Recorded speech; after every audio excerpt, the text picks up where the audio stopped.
یہ اس مسئلہ کے استخراج کے قواعد ہیں، طریقہ ہے استخراج کا۔ استخراج کا معنی ہوتا ہے نکالنا، طلب خروج۔ قاعدہ نمبر 1، اگر وراثت کے مسئلے میں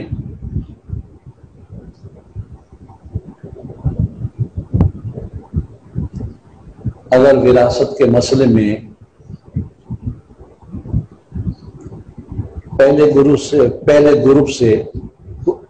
سے نہ وہ قصور کا گروپ، پہلے گروپ سے کوئی ایک کسر آ جائے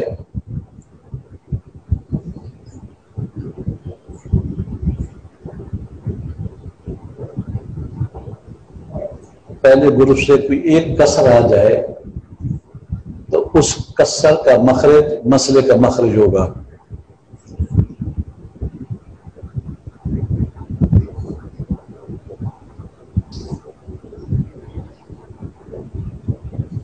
اس کسر کا مخرج مسئلے کا مخرج ہوگا۔ لکھ لیا؟ پہلا قانون، اگر پہلے گروپ سے وراثت کے مسئلے میں کوئی ایک کسر آ جائے، ایک کسر کا معنی نصف یا ربع یا ثمن آ جائے،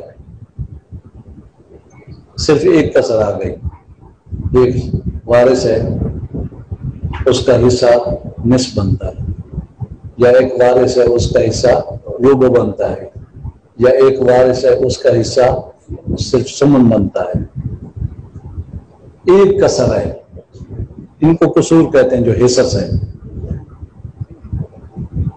اب مسئلے کا مخرج کیا بنے گا؟ مسئلے کا مخرج اس کسر کا مخرج ہوگا۔ میں مخارج بتا سکتا ہوں، لکھ لیں۔ نصف کا مخرج 2 ہے، ربع کا مخرج 4 ہے،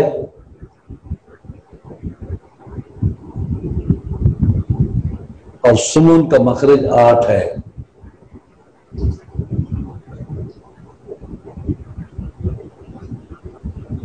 نصف 2 آدھا، اس کا مخرج 2 ہے،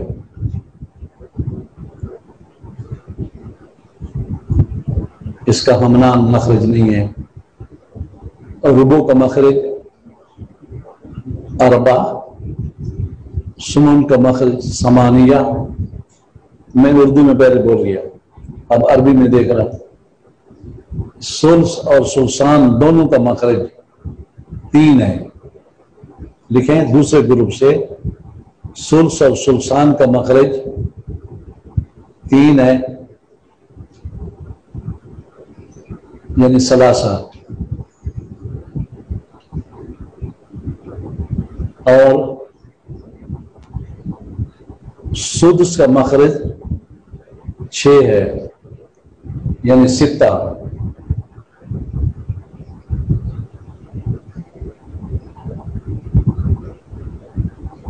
لکھا؟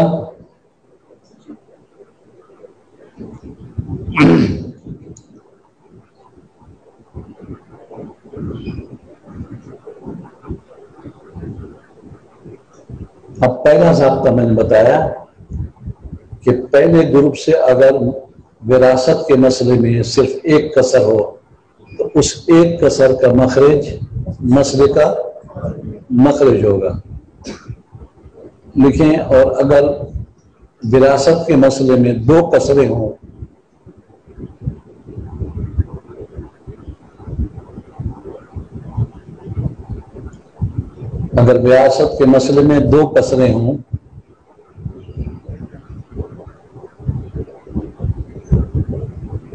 تو اقل کسر کا مخرج مسئلے کا مخرج ہوگا۔ اقل کسر کا مخرج مسئلے کا مخرج ہوگا۔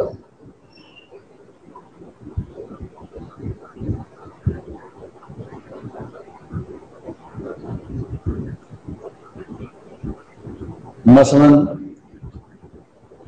وراثت کے مسئلے میں نصف اور ربع دونوں آ گئے،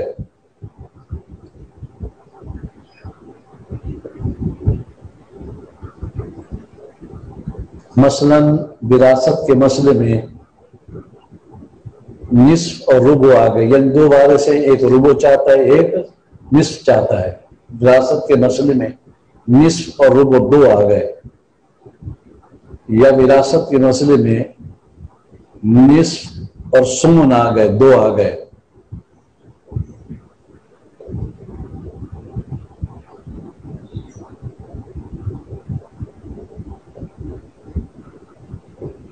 یا وراثت کے مسئلے میں پہلے گروپ کے تینوں آ گئے،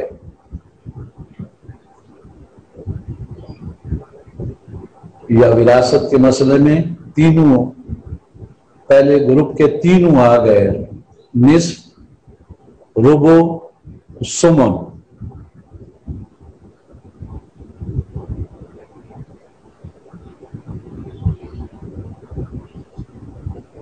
ان صورتوں میں اقل کسر کا مخرج، اقل کم سے کم، اقل دو کاف اور دو نقطے والا کاف، اقل کسر کا مخرج مسئلے کا مخرج ہوگا۔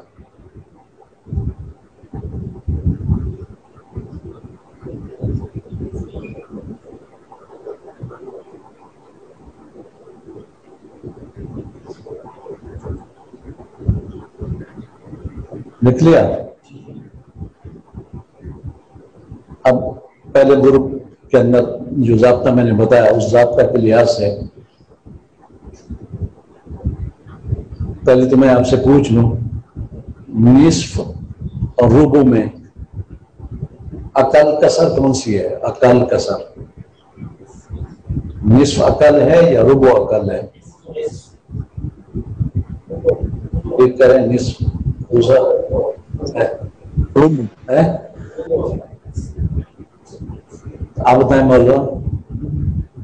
ربع کم ہے، نصف تو 4 بنتا تھا، یاد ہے، اور ربع 2 بنتا تھا۔ ربع کم ہے، نصف اور ثمن میں کم کون سا ہے؟ بڑے جاہل ہو۔ امام غزالی لکھتے ہیں جاہل کہنا کسی کو یہ گالی نہیں ہے، احمد کہنا بھی گالی نہیں ہے۔ امام غزالی نے بڑا اچھا لکھا، انہوں نے کہا غصہ آئے نا ایسی گالی دو جو حقیقت ہو۔ کوئی شخص ایسا نہیں ہے جو تمام پہلو کے لحاظ سے عالم من وجن جاہل ہو، اور نہیں تو اللہ کی ذات میں جاہل ہوگا۔ اور کوئی شخص ایسا نہیں ہے جو عقل پورا ہو اس کا، بے وقوف ضرور ہوگا، احمق ضرور ہوگا سوائے انبیاء کرام کے۔ اس لیے وہ کہتے ہیں کہ بہت غصہ آئے تو ایسی گالی دو جو حقیقت بھی ہو۔ تو اس لیے میں نے تمہیں ایک گالی دی ہے، جاہل۔ چلو جی، اب دیکھیں میں مثالیں دیتا ہوں بورڈ پر لکھ کر، اور میں آپ سے پوچھوں گا پھر مثال واضح ہو جائے گی۔ بھائی بورڈ خواتین کو بھی دکھانا ہے، مردوں کو بھی دکھانا ہے، اور لکھنا بھی ہے۔ قلم کون سا لیں؟ دونوں ایک ہیں۔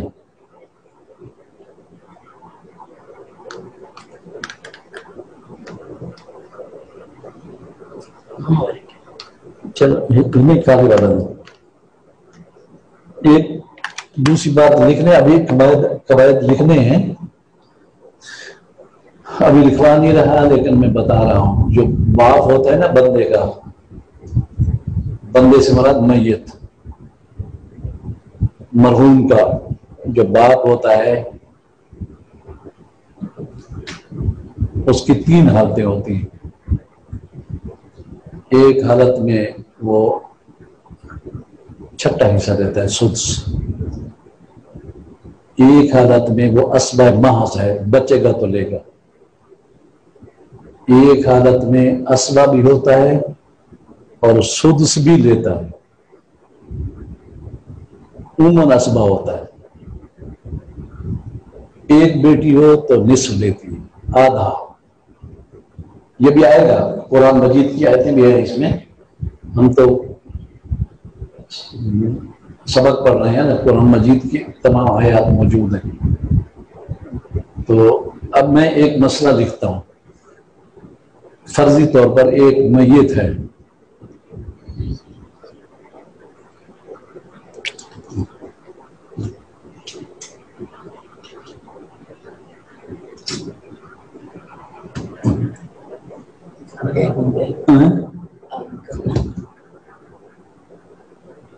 یہ میت یوں لکھا جاتا ہے، میم اور یہ کو لمبا کیا جاتا ہے، یہ میم ہے سر پر، ہم تمہیں دکھاتے ہیں، خواتین کو دکھاتے ہیں، میت،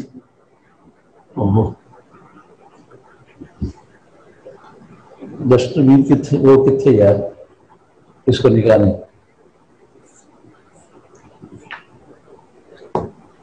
اس کو چلو اس کو نکال دیں، ٹھیک ہے۔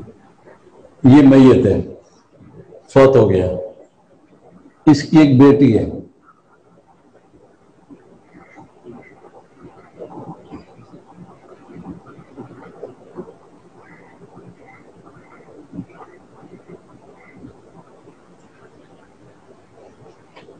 ٹھیک ہے، اور ایک اس کا اب لکھ لو،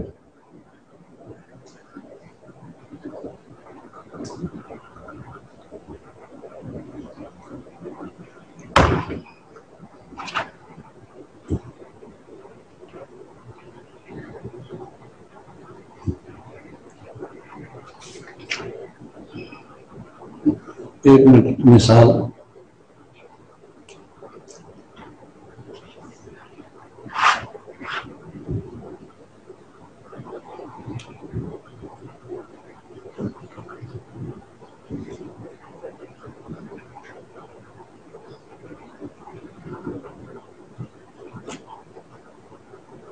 ہوئی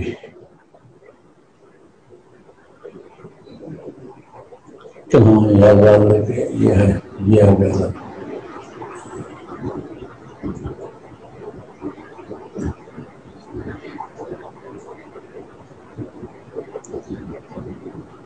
فرع اعوام ثلاث الفرض المطلق اجل خالص بالتحصیل والسدس وذلك مال ابن و ابن ابن و انصافنا تحصیل وذلك مال ابن و بنت ابن و انصافنا من ابن سدس۔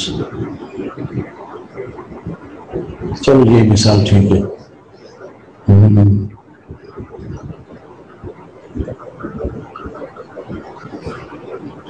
یا اس کو اب کو مٹانے کدھر مجھے دو نا وہ مٹانے والا،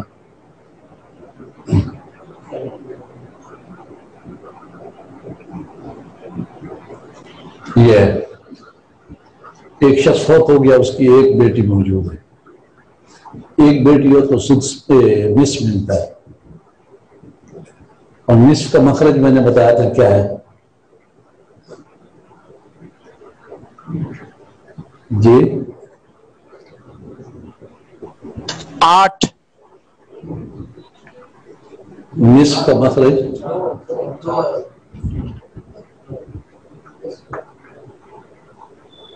تو نصف کا مخرج 2 ہوتا ہے، میں نے کہا نا نصف کا مخرج، اس کا ہم نام تو نہیں ہے، اس کا مخرج 2 ہوتا ہے،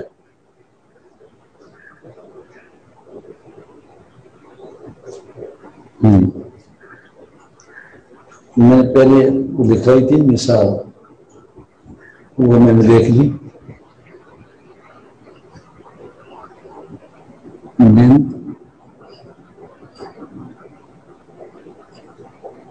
اخینی،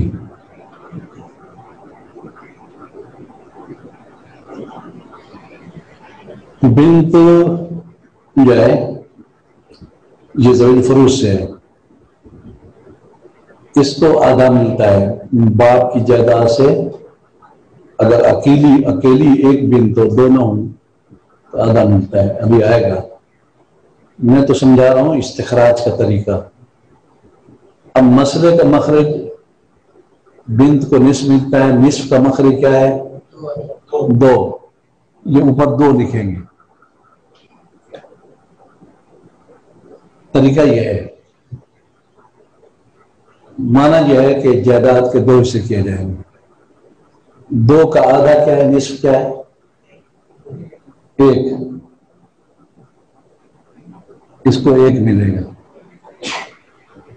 ٹھیک ہے، اور ایک بچ گیا. جائیداد کے کتنے حصے کیے تھے، دو.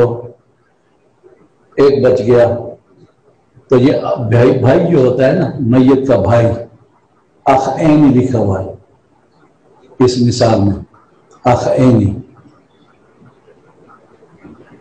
باقی جو ہوتا ہے یہ اسبا کا ہوتا ہے، اس کو بھی ایک ملے گی.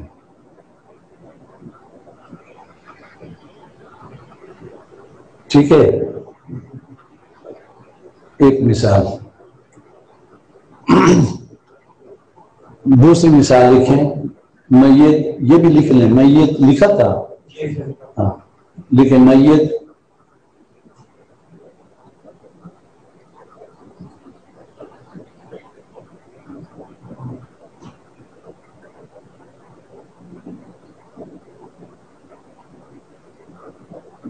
زوجہ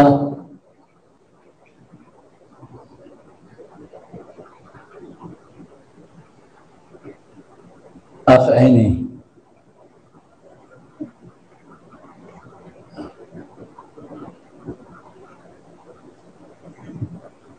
اب آپ کے پاس کسی نے مسئلہ پوچھا، زید فوت ہو گیا ہے، اس کے وارثوں میں صرف زوجہ ہے اور ایک بھائی ہے. اب آپ دیکھیں کہ زوجہ کیا مل رہا ہے. زوجہ کو دو حصے ملتے ہیں، یا سمن اور یا ربع. زوجہ کو دو حصے ملتے ہیں، یا میت کی اولاد ہو تو زوجہ کو سمن ملتا ہے، میت کی اولاد نہ ہو تو زوجہ کو ربع ملتا ہے. اس مسئلے میں جو میت ہے اس کی زوجہ ہے لیکن اولاد نہیں ہے، بھائی تو ہے لیکن اولاد نہیں ہے، تو زوجہ کو کتنا ملے گا، ربع ملے گا. ربع کا مخرج کیا ہے، چار. یہ مسئلہ چار سے ہوگا، نیچے چار لکھو. چار کا ربع کتنا ہے، اب تمہارا چار کا ربع دو، ایک ہے. چار کا ربع دو تو نصف ہو جائے گا. ربع چوتھے حصے کو کہتے ہیں، 1/4. زوجہ کو ربع دے دو، ایک دے دیا، باقی کتنے بچ گئے، 3. یہ اخ عینی اسبا ہے. اسبے جو ہوتے ہیں جتنا باقی بچے لپیٹ لیتے ہیں، کچھ نہ بچے تو ہاتھ ملتے رہتے ہیں. یہ جو ہے نا یہ لے لے گا زوجہ اخ عینی. یہ بنا تم بھی لکھ لو، دو مثالیں، پہلی ہے بن اخ عینی، دوسری ہے زوجہ اخ عینی، جو چوتھے تھے. اب ہم نے 8 کی مثال دینی ہے.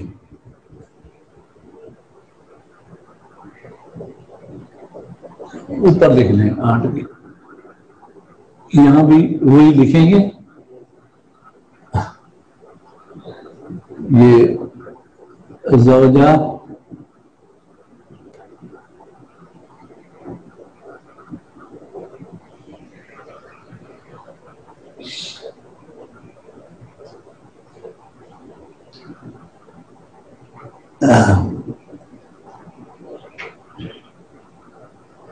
زوجہ کے آگے اب اسبا نہیں لکھ سکتے.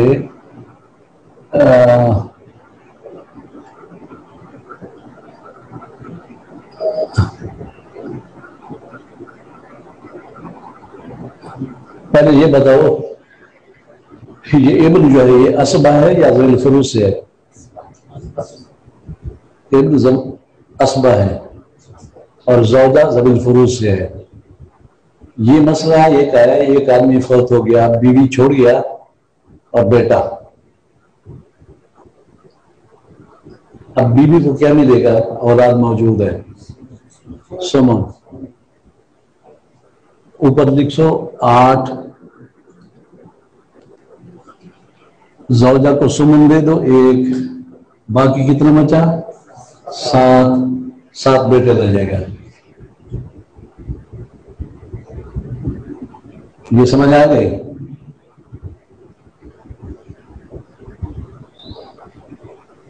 یہ تھوڑا خواتین کی طرف کرو بورڈ، وہ لکھ لیں تو پھر دوسری مثالیں لکھواتے ہیں. اصل بورڈ ایسی جگہ رکھنا چاہیے تھا، دونوں دیکھ رہے ہوتے ہیں. اپنا صاحب نے ان کے درس میں تو سنا ہے عورتیں پیچھے بیٹھتی ہیں، مرد آگے بیٹھتے ہیں، یا پتہ نہیں عورتیں آگے بیٹھتی ہیں، مرد پیچھے بیٹھتے ہیں. نقاب ہوتا ہے. ایک اور مدرسہ ہے وہاں نقاب بھی نہیں ہوتا، عورتیں اور مرد آگے پیچھے بیٹھ جاتے ہیں. یا یہ گر جاتا ہے، اس کو بڑا گندا لے آیا اسٹینڈ.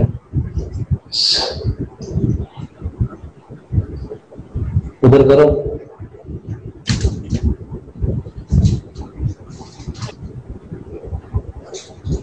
بس پردہ کھینچ لو اسے. یہ 3 مثالیں ہم نے دی ہیں، آپ لوگ لکھ لیں.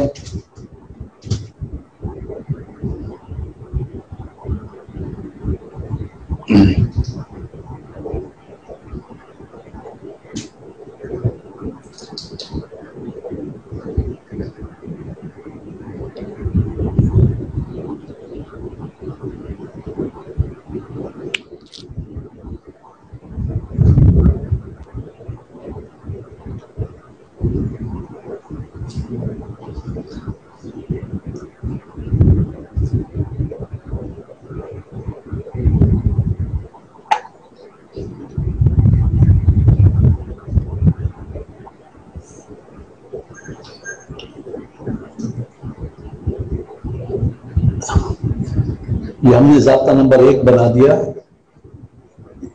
2 بناتے ہیں، 1 کا 1 ضابطہ، 2 کا دوسرا ضابطہ، 3 کا تیسرا ضابطہ بناتے ہیں.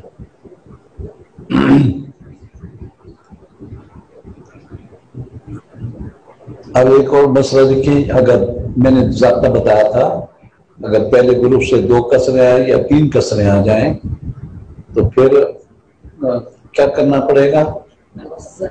اقل کسر سے اقل کسر کا مخرج، مسئلے کا مخرج بنانا ہوگا. یہ لکھوایا تھا نا، ایک تو بیان ہوتا ہے، ایک لکھوانا ہوتا ہے. ٹائم ہو گیا. لکھیں زوجہ اور بنت.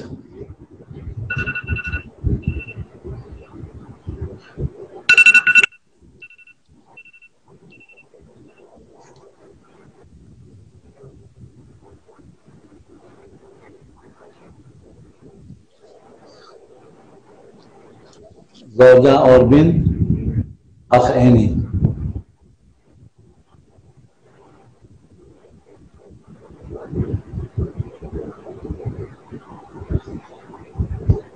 لکھ لیا بورڈ؟ لکھ لیا بورڈ تم نے؟ یہ لے جاؤ. ہاں واپس کرو.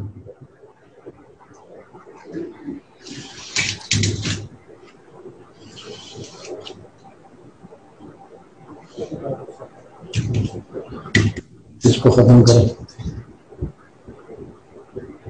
آپ لوگ لکھیں، بنات کو بھی ہے زوجہ بنت اخینی.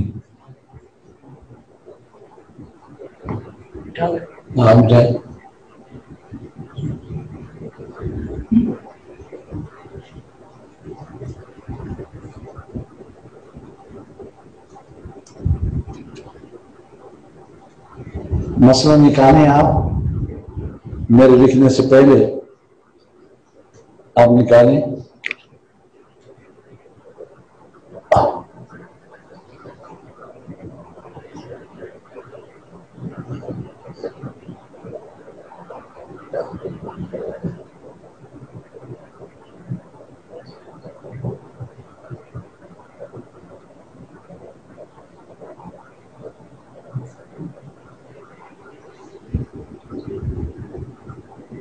ہاں بتائیں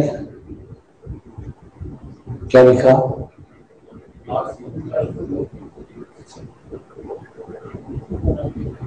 سب بتائیں نا مسئلہ. بورڈ کی طرف نہ دیکھیں، آپ نے کاپی کی طرف دیکھیں.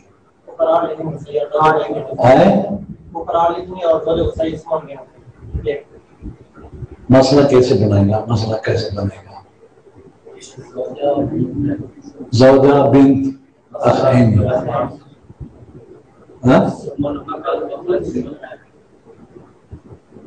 نہیں بول رہا ہوں، تم کیا کہہ رہے ہو؟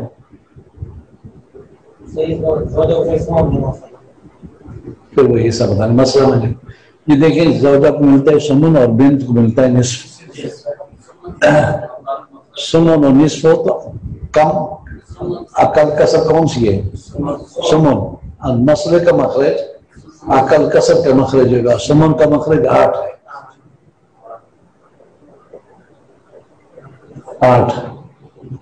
8 سے بیوی کو کیا سمن دے گے؟ کتنا؟ 1. بیوی کی بنت 1 ہو تو کتنا لیتی ہے؟ نصف. رافضی کہتے ہیں حضور علیہ السلام کی ساری جائیداد کا نصف حضرت فاطمہ کا تھا. 1 اس کو مل گئی، 4 اس کو مل گئے، 5 چلے گئے ذوی الفروض کی طرف. باقی کتنے بچے؟ 3 بھائی کو مل گئے. ٹھیک ہے. اب ایک مسئلہ آ جائے تمہارے پاس کسی قسم کا، کوئی مر جائے، زوجہ بنت اخ چھوڑ جائے، تو آپ اسی وقت نکال کے مسئلہ بتا دیں گے. یہ وراثت جو اس کا مسئلے کا استخراج ہوتا ہے یہ سارا مشکل ہوتا ہے، اور اس کو یاد رکھنا بڑا مشکل ہوتا ہے. بڑے بڑے علماء بھی، میں بڑے علماء کے ساتھ پڑھاتا بھی رہا ہوں امجدیہ میں، دوسروں میں، جب مسائل آتے ہیں تو کتاب اٹھاتے ہیں، اس میں دیکھتے ہیں، پھر جا کر بتاتے ہیں. اور ہم نے کافی پڑھایا تو الحمدللہ یہ یاد ہو گیا. تو اس لیے یہ تھوڑا سا ادھر کریں تاکہ وہ دیکھ لیں. ٹھیک ہے، انشاءاللہ آئندہ سبق جاری رہے گا.